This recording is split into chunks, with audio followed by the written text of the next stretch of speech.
Hello दोस्त, नमस्ते, प्रणाम। नए यूट्यूब पे स्वागत करते हैं।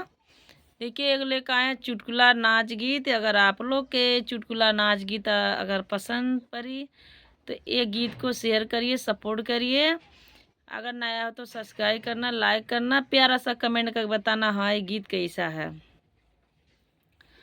हमें राम रस बेनिया डोला में पिया, हमें राम रस बेनिया डोला में पिया, बेनिया डोला में पिया, बेनिया डोला में, हमें राम रस बेनिया डोला में पिया, हमें राम रस बेनिया डोला में पिया।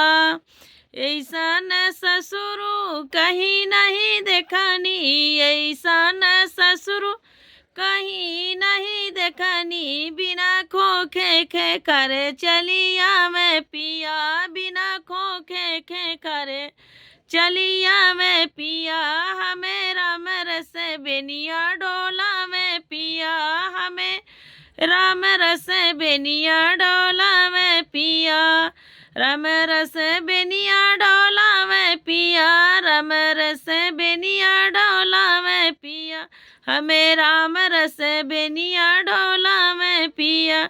ऐसा न जेठऊ कहीं नहीं देखनी, ऐसा न जेठऊ कहीं नहीं देखनी, बिना खोखे खे करे चलिया में पिया, बिना रहिया बेरवे चलिया में पिया, बिनु रहिया बेरवे चलिया में पिया, हमें रस बेनिया डोला में पिया, हमें राम रस बेनिया डोला में पिया, हमें राम रस बेनिया डोला में पिया।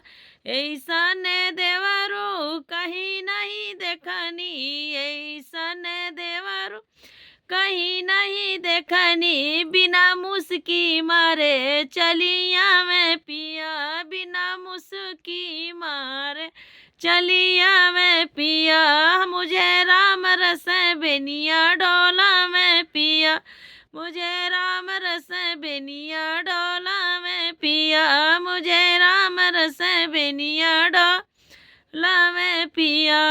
ऐसन सामी कहीं नहीं देखनी, ऐसन सामी कहीं नहीं देखनी, बिना नैना लड़ाए चलिया में पिया, बिना नैना लड़ावे चलिया में पिया, मुझे राम रस बेनिया डोला में पिया, मुझे राम रस बेनिया डोला में पिया।